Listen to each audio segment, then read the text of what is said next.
function and simply pick off coefficients in order to do integrals. Now we'll make this more systematic in chapter 10, but this is what's called residue theory. Once you fully embrace this, then you will have the ultra instinct I told you about. This is the ultra instinct, residue theory. So anyway, let me show you the theorems.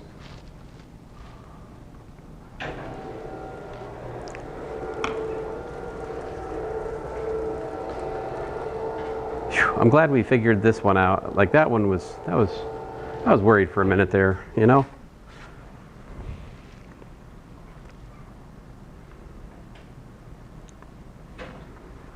So every last one of these proofs about like the nature of the singular point, it's very simple, and you definitely want to use these theorems to do your homework, because your homework has some problems like classify the singularity, right? And listen, so you could, in principle, solve all of those problems by what? By just finding the Laurent expansion and analyzing it, right? As appropriate to the problem. But it's much nicer to use the theorems so that you can kind of have a workaround for some problems. So let's look at these. So to start with, here's the proof of Riemann's proof on removable singularities. If Z0 is an isolated singularity, then that means F is, well,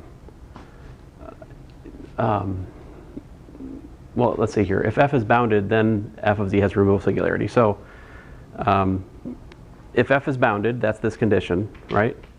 Then that means that you can look at the modulus of the nth coefficient for the Laurent series using the theorem 9.18, which is the Cauchy's generalized integral formula essentially. And since by the ML theorem we can replace this with m, 2 pi r for the radius of the circle, and of course this is r to the n plus 1, well we get m over r to the n. But we're also given what? We're given that as r goes to 0, we find what? A sub n must go to 0, assuming what? N is what?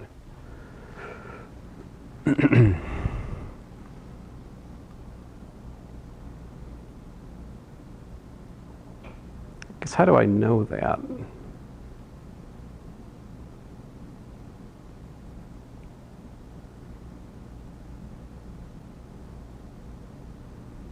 F is bounded, then let's see here.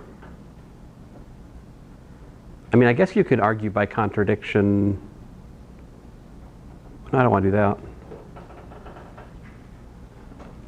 Sorry, I just worked through this earlier today and I've lost my words. But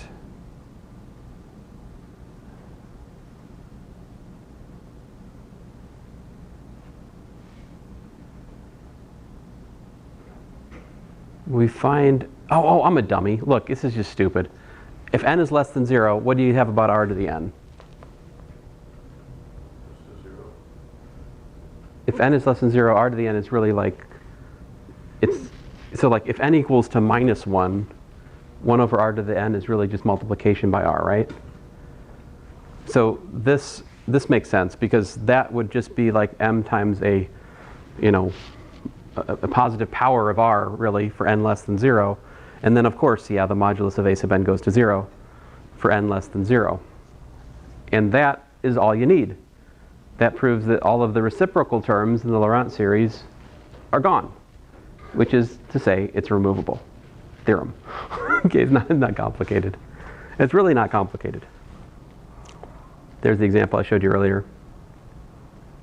All right. The next theorem, let Z0 be an isolated singularity of F. Z0's pole of order n, if and only if you can find another function analytic, which I've called g, such it's non-zero at the singular point, and the f of z is just equal to, g of z divided by z minus z0 to the n. So this is really nice because it's a lot easier to just identify a formula that's being divided by something that's 0 at the point you're thinking is singular, as opposed to like expanding out the full Laurent series. Because if I was to expand out the full Laurent series, then I'd have to take this g of z thing and actually like expand it. That's kind of the uninteresting part of the example I've covered up here, right? In some sense. Like what I'm trying to say here is, with this in hand, you can just look at that example we did earlier. Remember 6 over z plus 3 times z minus 3? That one? See, I don't need to do all that calculation if I have this theorem in hand, because I can just look at it and I can go, oh, this is g of z divided by z plus 3. And g of z is analytic at minus 3. And it's non-zero. Therefore, we have a simple pole at minus 3 on the basis of what I just wrote over there, right?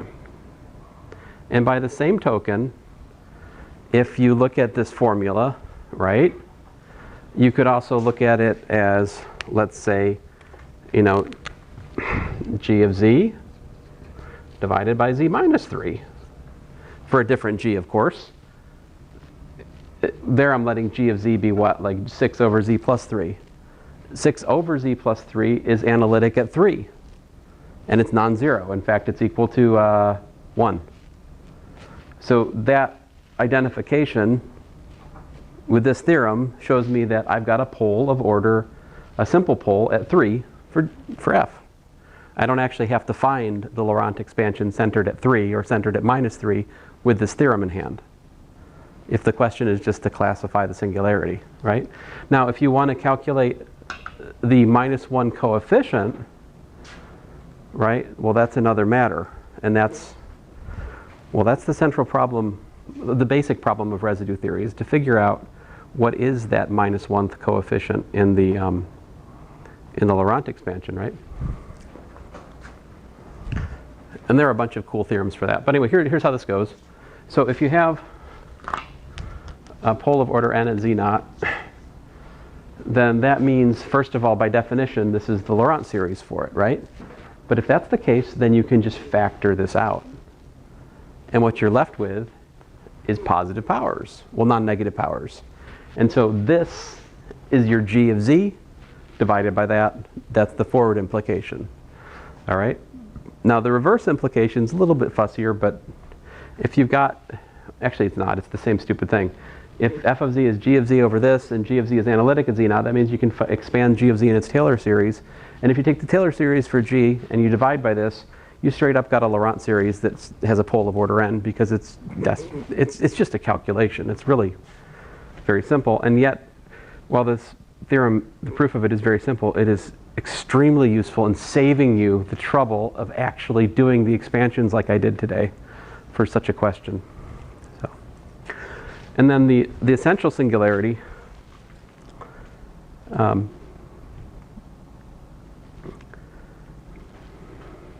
here's an example. I have sine of z squared, z plus 2 to the 5th over z plus 2 squared. So I substitute in, uh-oh. Whoa. Hey. Dude. That's not right. What the what? Anyone have a way to fix this example? What have I done? Can you guys tell me? I think this suggests that I was putting z plus 2 what? The first thing should be the sign, the input of the sign, right? So this should be a 3. If that's a 3, then you've got the cube, then the cube cubed is 9, and the cube to the 5th power is 15. So this is a typo. That's supposed to be a 3 right there. Okay? So, sorry, I'll have to go fuss at my editor. But then, anyway, so so with that modification, we have this. All right, so then you can cancel out matching powers, and what do you have? You have 1 over z plus 2 squared times this mess. That shows you that this function has a double pole at minus 2. Yeah, Jeff? Is it still z plus 2 with the out front? Yeah, I do think I want that one there. It's just the initial statement that I need to fix. This is also super useful. If you have an isolated singularity of f, if z naught is a pole of order n, if and only if 1 over f is analytic at z naught with a 0 of order n. So there's a duality between the poles and the zeros, just like that. It's just so simple. And the proof of that is very, very quick.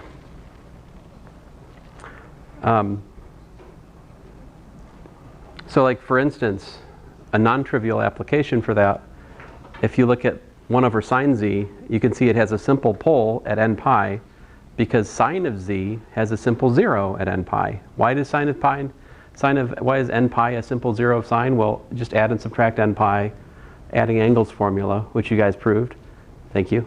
And that's minus 1 to the n. And then you've got z minus n times pi, and then the cube term, and so forth and so on. So if you look at that, that shows you by inspection, in our 0 theorems that you might recall, that z equals n pi. I think I've got a typo there. So annoying. That pi is supposed to go inside here, and it should be here too. My editor, I tell you what. All right. And then here is the theorem I claimed that if you have an isolated singularity, a pole of order n, it necessarily goes to infinity. The modulus of it does. That's just a simple calculation. If you have, this is the formula for f, and you take the modulus, then this should be modulus, of course. It's bounded by m over modulus z minus z naught to the minus n, and that blows up as you go to infinity. Of course, this is modulus, right? Man, my editor is really got some problems here. And on the flip side, the converse of that argument's a little bit more nuanced, but here it is. It goes the other way. The theorem I was talking to you guys about that's weirder is this Casorati-Weierstrass theorem, which says that if you have an essential singularity, for every complex number w naught, there's a sequence that, the sequence converges to w naught, actually. Maybe the Picard theorem is the other one I was talking about, though.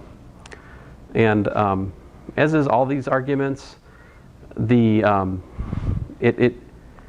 I think is by contrapositive. So if you assume that it's not possible to converge to w naught, then that gives you this this condition here. But if that is greater than epsilon, then you can flip it over, and that makes it as small as you want. And then you play games with it, and I'm not especially interested in this proof, but there it is if you want to look at it. But all right, so so that brings us next time, I suppose, to talk about the idea of a meromorphic function. A meromorphic function is a function which it's either analytic at each point or it has singular points, but every one of the singular points has to be a pole of finite order. So like a meromorphic function has no essential singularities. And the big theorem is that on the extended complex plane, the only meromorphic functions are actually rational functions. So we'll probably prove that next time. And I'm sorry, I seem to be out of time, so I guess I have to tell the joke next week. So sorry, Jeff.